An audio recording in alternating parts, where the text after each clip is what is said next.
Radhe Radhe to everyone. So welcome to the series where we are solving question related to probability.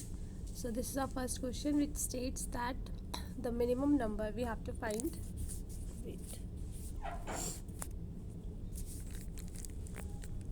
The minimum number of times one has to toss a fair coin so that probability of observing at least one head is 90% least. Okay, so probability of getting head क्या होगी 1/2 obviously है ना, और probability of getting tail is also 1/2 है ना. Now probability of observing at least one head, probability of observing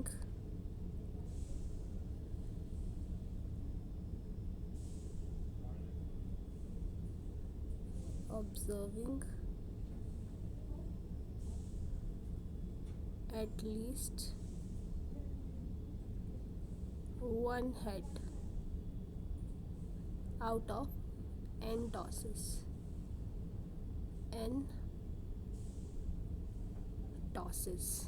ठीक है, तो ये कितना होगा, ये हो जाएगी 1 minus probability of observing no head out of n tosses. तो ये 1 minus 1/2 raise to power n. ठीक है, और ये कितनी होनी चाहिए, क्वेश्चन में दिया है एटलीस्ट 90%. तो 90/100 हो जाएगा.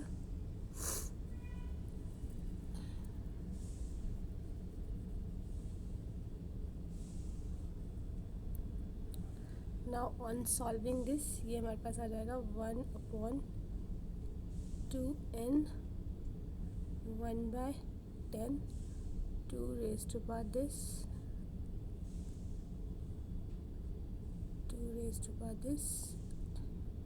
इज 10.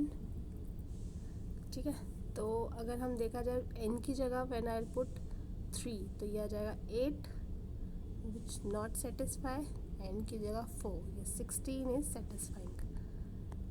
सो एटलीस्ट तो n की वैल्यू 4 आ जाएगी. Now next question is let A and B are two non-null events such that A is a subset of B, then which of the following statement is correct. अच्छा, तो हम P A by B A by B तो P A by B को ज़रा describe करते हैं. P A by B is P of intersection over this A जो है it is a subset of B. तो P A इंटरसेक्शन B जो है ये P ऑफ A है. ठीक है, तो ये हमारा आ जाएगा probability of A over probability of B. ठीक है, तो ऑब्वियसली प्रोबेबिलिटी ऑफ जो B है वो सबसेट है ना A का, तो 1 से छोटी ही होगी. ठीक है, तो ये हमारा probability of A over probability of B, probability of A. ठीक है, तो D option is correct option. Now next question we have, in a game a man wins ₹100 if he gets 5 or 6 on a throw of a fair die. 5 और 6 आ जाएगा तो he'll get 100, otherwise he'll lose 550. कोई और number आएगा तो if he decided to throw a dice either till he gets a 5 or 6 or to a maximum of 3 rows. अच्छा, 3 chances होंगे या फिर पहले 5 और 6 आ गया तो it's okay. Then expected gain and loss in rupees. Okay, तो win and loss ना, तो okay, तो हम लिख देते हैं expected gain और लॉस. तो ये हमारा आ जाएगा। अगर फर्स्ट केस में मान लो 3 5 या 6 आ गया तो वो फर्स्ट केस में विन हो जाएंगे, ठीक है। उसके बाद हम लॉस और विन को मल्टीप्लाई कर देते हैं, तो ये या तो -50 हो जाएगा और फिर +100 हो जाएगा, ठीक है। ये आ गया।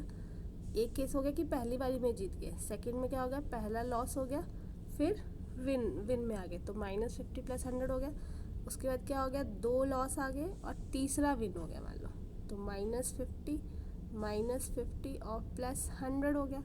अब उसके बाद है कि तीनों बार लॉस ही, तीनों बार आया ही नहीं 5 और 6, तो -150 आ गया, ठीक है। तो हमारी जो विन है 2/3, विन की प्रोबेबिलिटी क्या है 2/6 मतलब 1/3, और लॉस हमारा 4/6 आ जाएगा मतलब 2/3 आ जाएगा। यहाँ पे वैल्यूज पुट कर दो तो ये आ जाएगा 100/3 प्लस 2/9 50 प्लस 2/3 का स्क्वायर 1/3 0 प्लस 2/3 का स्क्वायर -150, तो 0 हो गया।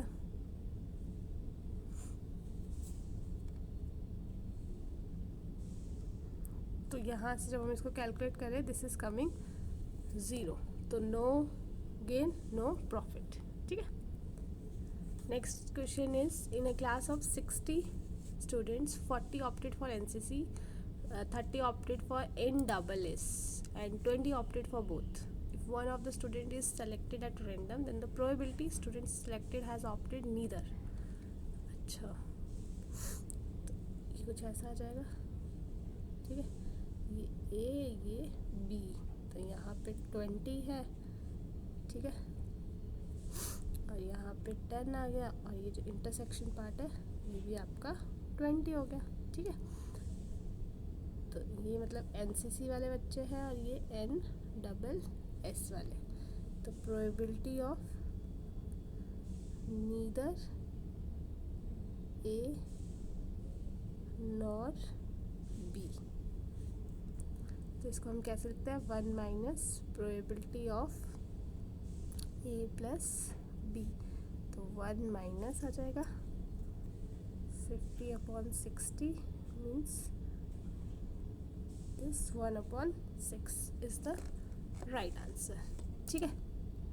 Now next question है if 3 of the 6 vertices of a regular hexagonal are chosen and random then the probability that the triangle formed with these chosen vertices is equilateral। तो ये hexagonal कुछ इस तरीके से है हमारे पास, ठीक है। A B C D E and F. Now choosing vertices of a regular hexagonal alternate A B C D E F से will result in a equilateral triangle, ठीक है। तो अगर देखा जाए तो हमें 2 ही पॉइंट्स चाहिए, या तो ये पॉइंट्स चाहिए या ये पॉइंट्स आ जाएंगे, ठीक है।